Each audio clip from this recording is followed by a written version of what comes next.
या मैं आपको लिंक भेज दूंगा तो आप लिंक से नोट डाउन कर दीजिएगा। ठीक है, सभी को ये ध्यान रखना है कि जो टिप्स आपको बताए जा रहे हैं इनको प्रैक्टिकली लाइफ में भी थोड़ा अप्लाई करिएगा, ये नहीं कि सुन के चले आना नहीं है आपको, क्योंकि आपको भी इंटरव्यूज़ देने हैं। तो पहले आपसे क्वेश्चन जैसे फर्स्ट पूछा गया था आपसे कि वेब डिज़ाइनर कौन होता है, हु इज़ वेब डिज़ाइनर। तो वेब डिज़ाइनर के बारे में क्या क्या कहेंगे। वेब डिज़ाइनर में आपको ध्यान रखना 3 चीज़ें मेन आपको ध्यान रखनी है। पहला क्या, वेब डिज़ाइनर वो पर्सन होता है जो किसी ब्रांड के लिए वेबसाइट बनाता है या किसी संस्था के लिए वेबसाइट बनाता है, ब्रांड की जानकारी। हाँ। दूसरा, ब्रांड की इन्फॉर्मेशन को पब्लिक तक पहुंचाता है। तीसरा, यूज़र फ्रेंडली मैनर में इन्फॉर्मेशन पब्लिक तक पहुंचाता है। और चौथा आपको ध्यान रखना है कि जो वेब डिज़ाइनर है, ध्यान रखिएगा, ये आपके वेबसाइट को एट्रैक्टिव वे में यूज़र्स के पास पहुंचाता है जिससे लोग रुके भी पेज में। कि वेब डिज़ाइनर का काम सिर्फ ये नहीं कि लगा देना, उनको क्या करना है, लोगों को रोकना भी कि बंदा देखता रहे और देख के चीज़ें खरीदे भी, क्योंकि अगर लोग आएंगे नहीं, चीज़ खरीदेंगे नहीं तो वेब डिज़ाइनर का मतलब क्या है। इसके बाद अगला क्वेश्चन क्या था, वेबसाइट डिज़ाइनर होता क्या है। तो वेबसाइट डिज़ाइनर कौन है, एक ऐसा पर्सन जो डिज़ाइनिंग में एक्सपर्ट है या फिर उसको प्रोग्रामिंग अच्छी आती है डिज़ाइनिंग की। ठीक है, कोई भी पर्सन वेब डिज़ाइनर तभी कहला सकता है जब वो क्या है, डिज़ाइनिंग में एक्सपर्ट है, प्रोग्रामिंग उसको अच्छा है और उसको डिज़ाइनिंग का सेंस है कि उसको डिज़ाइनिंग कैसे करनी है, उसका सेंस उसको अवेलेबल होता है। तीसरा आपसे जैसे कहा गया कि सबसे ज़्यादा इम्पॉर्टेंट, सबसे ज़्यादा widely use language web designing में क्या है। ठीक है, अब देखिए वेब डिज़ाइनर में क्या क्या खूबियाँ होती है। देखिए बहुत सारे पॉइंट्स भी आपको दिख रहे हैं, जैसे ये वेब डिज़ाइनर लेआउट बनाना जानता है। वेब डिज़ाइनर जो वो क्लाइंट से मॉकअप करके इंटरव्यू लेके इंफॉर्मेशन लेना जानता है, वो फॉन्ट मैनेजमेंट जानता है, वो कलर मैनेजमेंट जानता है, वो फॉन्ट कलर को मिला के एक अच्छे वेबसाइट बनाना जानता है। वेबसाइट बनाने से पहले उसका एक मैप बनाना जानता है, लोगो, इमेज, वीडियो आदि को डालना जानता है और वेबसाइट्स को मोबाइल डिवाइस में और डेस्कटॉप डिवाइसेस में चलाना जानता है। बात सुन रहे कई लोग इधर उधर अपने में खोए हुए मैं देख पा रहा हूँ। अब प्लीज़ यहाँ देखिएगा क्या मैंने बोला, ये 7 पॉइंट्स जो आपको दिख रहे हैं, ये 7 पॉइंट्स जो आपके वेब डिज़ाइनर के को आने चाहिए, ये मैं आपको बता दे रहा हूँ। ठीक है, इसका लिंक मैं आपको भेज दूंगा, तो वहाँ से आप ये पॉइंट्स नोट डाउन कर लीजिएगा, अभी केवल आप समझते जाइए। अब यहाँ पे most widely used website designing language क्या है, तो आपको ध्यान रखना ये लैंग्वेजेस का आप नाम लेंगे कि आपको क्या लगता है डिज़ाइनिंग क्षेत्र में, डेवलपमेंट में कौन से लैंग्वेज ज़्यादा यूज़ होते हैं। तो HTML, CSS, जावा, जावास्क्रिप्ट, SQL, PHP, पाइथन, आप केवल इनका भी नाम लीजिए। इसके अलावा आप चाहे तो jQuery को भी डाल सकते हैं, लेकिन jQuery जो है ध्यान रखना वो लैंग्वेज नहीं है। ठीक है, इस कारण से jQuery को यहाँ पर डाला नहीं गया, एंगुलर को डाला नहीं गया, वो फ्रेमवर्क्स है, लारावेल को डाला नहीं गया, वो फ्रेमवर्क्स है। तो केवल लैंग्वेजेस में इतना आप नाम लेंगे कि इनका यूज़ हम करते हैं वेबसाइट डिज़ाइनिंग में। अगला क्वेश्चन ये आपसे उठता है कि भाई रिस्पॉन्सिव वेब डिज़ाइनिंग आप कैसे बनाएंगे। तो रिस्पॉन्सिव वेब डिज़ाइनिंग का मतलब क्या होता है, जो सभी प्रकार के डिवाइसेस को सपोर्ट कर सके, डेस्कटॉप, लैपटॉप, टैबलेट और फ़ोन, ये 4 प्रकार के डिवाइसेस में जो सपोर्ट कर सके वेबसाइट को, उसको हम कहते हैं रिस्पॉन्सिव वेबसाइट। और आपको ध्यान रखना कि इसके लिए हमें बूटस्ट्रैप को यूज़ करना होता है। रिस्पॉन्सिव वेब डिज़ाइनिंग के लिए ज़रूरी क्या होता है, बूटस्ट्रैप का हम यूज़ करते हैं और कुछ हद तक मीटाटेक का भी इसमें हमें यूज़ करना होता है। फिर यहाँ पे बात हो रही है कि आप वेबसाइट में इमेजेस को कैसे लगाएंगे, जैसे इनने कहा कि बैकग्राउंड में कैसे लगाएंगे। तो आपको ध्यान रखना है कि इमेज लगाने के आपके पास 2 तरीके होते हैं। एक तरीका ध्यान रखिएगा आपका जो रहता है वो रहता है आपका CSS से इमेज लगाना। आप बैकग्राउंड-image:URL से आप इमेज लगा सकते हैं। इस मेथड से मैं सबको बोल चुका हूँ, इमेज लगा के एक बार देख लेना। एक मेथड ये आपका होता है और एक मेथड आपका क्या होता है, IMG टैग से भी आप इमेज लगा सकते हैं। तो IMG टैग से तो आपने इमेज लगा के देखा हुआ है, आप बैकग्राउंड-image मेथड से यानी इस मेथड से इमेज लगा के ज़रूर देख लीजिएगा। आपको ये काम आना चाहिए, क्योंकि ज़्यादातर टेक्निकल राउंड्स में आपको कहा जाता है कि आप CSS से इमेज लगा के दिखाओ, यानी इस मेथड से। ठीक है, तो ये कोडिंग की चाहे तो फोटो आप क्लिक कर ले या फिर ये लिंक जब आएगा तो लिंक से आप इसको नोट ज़रूर कर लीजिएगा, मैं आपको बता दे रहा हूँ। ठीक है, और ये करके आपको देखना है। अब यहाँ पे कलर मैनेजमेंट की बात होती है कि भाई कलर मैनेजमेंट आप वेबसाइट में कैसे करेंगे। तो आप सबको ध्यान रखना है, कलर मैनेजमेंट करने के लिए आपको क्या करना है, कलर मैनेजमेंट के लिए आपको ध्यान रखना है डार्क और लाइट का पैटर्न का आपको यूज़ करना है। एक जगह लाइट, एक जगह डार्क, या तो बैकग्राउंड में लाइट रख करके सामने डार्क कर दीजिए या बैकग्राउंड डार्क करके सामने लाइट कर दीजिए। ज़्यादातर वेबसाइट्स पे बैकग्राउंड लाइट होते हैं और सामने वाला एलिमेंट क्या होता है, डार्क होता है। तो आपको ध्यान रखना ये वाला पैटर्न आप ज़्यादा अप्लाई करेंगे, पीछे लाइट सामने डार्क, क्योंकि पीछे डार्क वेबसाइट्स आपने शायद ही कभी देखी होगी, बहुत रेयर ही ऐसा होता है। ठीक है, एक क्वेश्चन यहाँ पे उठता है ग्रिड सिस्टम क्या होता है। तो ग्रिड सिस्टम का मतलब ध्यान रखिएगा, एक ऐसा सिस्टम होता है जिसमें हम वेबसाइट को 3 सेक्शंस में डिवाइड करते हैं। एक होता है आपका टॉप सेक्शन, एक होता है मिडल सेक्शन, एक होता है बॉटम सेक्शन। टॉप सेक्शन जिसको हम हेडर भी कहते हैं, मिडल मतलब बॉडी सेक्शन, और फुटर सेक्शन कहाँ पे होता है? सबसे नीचे। इसी को हम ग्रिड सिस्टम्स भी कहते हैं। उसमें भी ध्यान रखना, जो मेन सेक्शन है उसमें 3 खंड होते हैं, लेफ्ट, सेंटर, राइट, आपने देखा होगा। तो ये ग्रिड सिस्टम के बारे में आपको डिटेल बताना पड़ता है, और किसी भी सिस्टम में ध्यान रखिएगा जो डिटेल है वो डिटेल बताने की जिम्मेदारी किसकी होती है? वो यूज़र ही बताता, हम तो केवल प्लॉटर है, प्लॉट करते रहते हैं। नेक्स्ट है, अगर आपको एरर मैसेज अगर मिलता है तो एरर मैसेज आप किस तरीके से मैनेज करेंगे? तो आपको ध्यान रखना है, एरर मैसेज मैनेज करने के लिए सबसे पहली बात आपको क्लियर सिंपल लैंग्वेज में कोडिंग लिखेंगे तो एरर नहीं आएगी। क्योंकि कई सबसे पूछा था कि भाई आप एरर कैसे मैनेज करेंगे, गलतियाँ तो होंगी।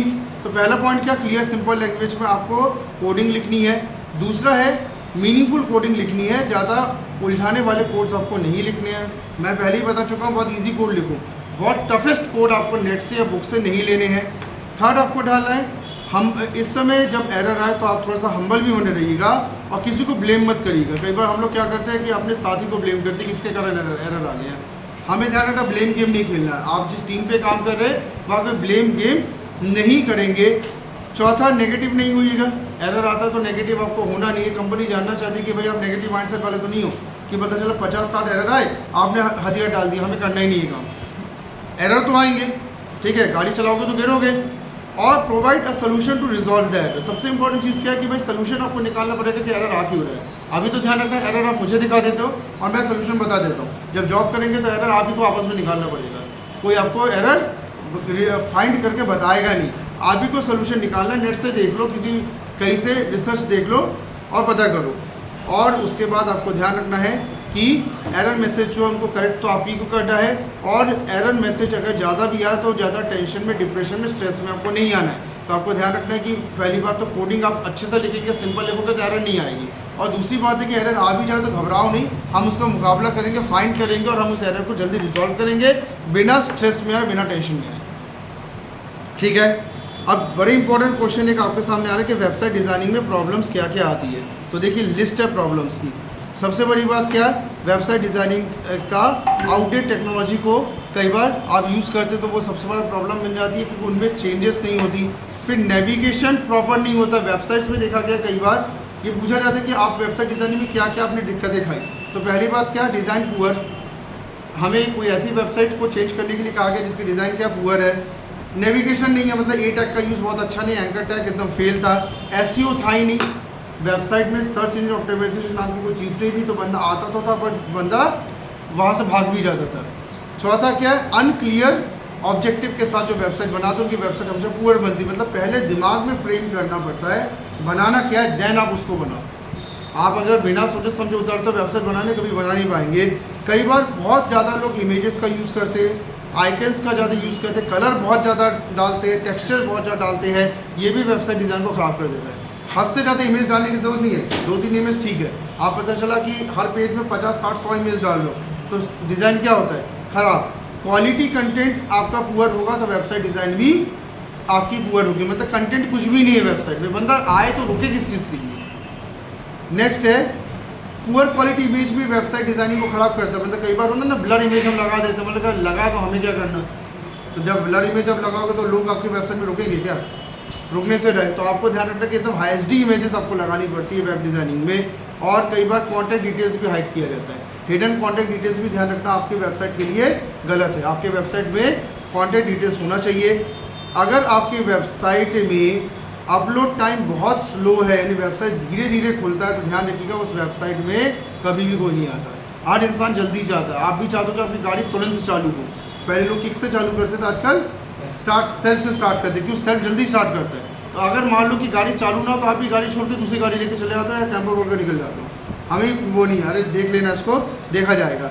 और अगर वेबसाइट का मोबाइल में अगर वेबसाइट नहीं चल पा रही, ऑप्टिमाइजेशन नहीं है, तो भी ध्यान रखना ये दिक्कत आपका करेगा, यानी मोबाइल वर्ल्ड में भी वेबसाइट सही खुलना चाहिए। तो ये कुछ प्रॉब्लम्स हैं जो वेबसाइट में डिज़ाइनर्स को फेस करनी होती है और इनको सुधारना आपका काम है। नेक्स्ट यहाँ पे बात हो रही है इन्फॉर्मेशन आर्किटेक्चर। क्या कहलाता है इन्फॉर्मेशन आर्किटेक्चर का सिंपल मतलब है आपकी वेबसाइट को ऐसा प्लान करना कि ऑर्गेनाइज और स्ट्रक्चर वे में कंटेंट आप दिखा सकें। ठीक है, इन्फॉर्मेशन आर्किटेक्चर आप ही का पार्ट है। आपको ध्यान रखना कि वेबसाइट के कंटेंट्स लगाओगे कहाँ पे, ये कहाँ से प्लान करोगे, ये प्लान करना ही आइए होता है। पहले प्लान करो, फिर ऑर्गेनाइज बेसिक कंट्रोल एलिमेंट्स को दिखाओ, स्ट्रक्चर्ड करो, लेबल्स प्रॉपर डालो, जिससे वेबसाइट समझ में आए कि वेबसाइट इंसान क्या बना रहा है और उस पर्टिकुलर वेबसाइट में बंदा रुक भी जाए। तो ये IA ध्यान रखिएगा, आप ही को करना है। नेक्स्ट यहाँ पे बात हो रही है W3C। W3C के बारे में मैं आपको बता दे रहा हूँ, इसको हम कहते हैं वर्ल्ड वाइड वेब कंसोर्टियम, यानी W3C। ये वेब डेवलपमेंट के स्टैंडर्ड्स को बनाता है। जितने भी वर्ल्ड वाइड वेबसाइट के स्टैंडर्ड्स आ रहे हैं, जैसे डिज़ाइनिंग में आया, डेवलपमेंट में आया, इसके प्रोटोकॉल्स का स्टैंडर्ड है, नेटवर्किंग का स्टैंडर्ड, इंटरनेट का स्टैंडर्ड है, इसको देखने वाला होता है W3C। तो इसके स्टैंडर्ड्स ध्यान रखिएगा, भविष्य में आपको याद रखने पड़ेंगे। अगर कोई भी स्टैंडर्ड अगर इनने मना कर दिया तो आप उस स्टैंडर्ड को यूज़ नहीं कर सकते। नेक्स्ट बात यहाँ पे होती है कि वाइट स्पेस आप अपनी वेबसाइट में कैसे मैनेज करेंगे, how you manage white space on website. White space का मतलब यहाँ पे क्या होता है, वाइट स्पेस का मतलब होता है स्पेस। जैसे आप लोग के बीच में जो गैप है ना, उसको हम क्या कहते हैं, वाइट स्पेस कहते हैं। तो आपको कितना वाइट स्पेस रखना है ये आपको पता होना चाहिए। ज़्यादा वाइट स्पेस कई बार रखने से भी वेबसाइट्स बहुत पुअरली डिज़ाइन होती है, और कम वाइट स्पेस से भी कई बार यू टाइप की लगती है। आपने देखा होगा इमेज और वेबसाइट के पैराग्राफ के बीच में स्पेस रहता है, 2 पैरा के बीच में स्पेस रहता है, वीडियो के बीच में स्पेस रहता है। यूट्यूब में हर वीडियो चिपका हुआ कि थोड़ा थोड़ा स्पेस लेके चल रहा है, स्पेस ले रहा है। तो वो वाइट स्पेस का बड़ा इंपॉर्टेंट रोल है, कितना स्पेस छोड़ना है ये आपको पता होना चाहिए। फिर यहाँ पे एक बात होती है, आप वेबसाइट में कितने H1 टैग यूज़ कर सकते हैं, कितने H1 टैग यूज़ कर सकते हैं। कई बार कहा जाता है कितने IMG टैग यूज़ कर सकते हैं। आपको ये ध्यान रखना है, वेबसाइट में कोई भी टैग कितनी बार भी आप यूज़ कर सकते हैं, ध्यान रखिएगा। कई बार सवाल पूछा जाता है कितने IMG टैग लगा सकते हैं, सर एक ही, ज़्यादा नहीं।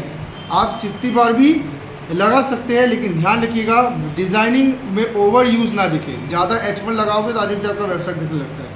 एक नॉर्मल जितनी ज़रूरत है उतना लगाए।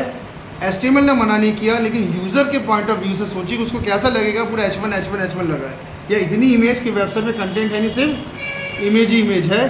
तो हर चीज़ का एक आपको ध्यान रखना है। H1 इमेज के लिए, हाँ H1 इमेज के लिए नहीं होता, H1 हेडलाइन के लिए होता है, हेडिंग्स के लिए, ठीक है। तो ये आपको ध्यान रखना है। और कुछ टैग्स के बारे में जैसे बात हो रही स्ट्रॉन्ग टैग, EM टैग, ये बोले तो ये टैग्स तो आपके हम लोग फर्दर आगे के सेक्शन में देखेंगे, ठीक है। रुक जाना।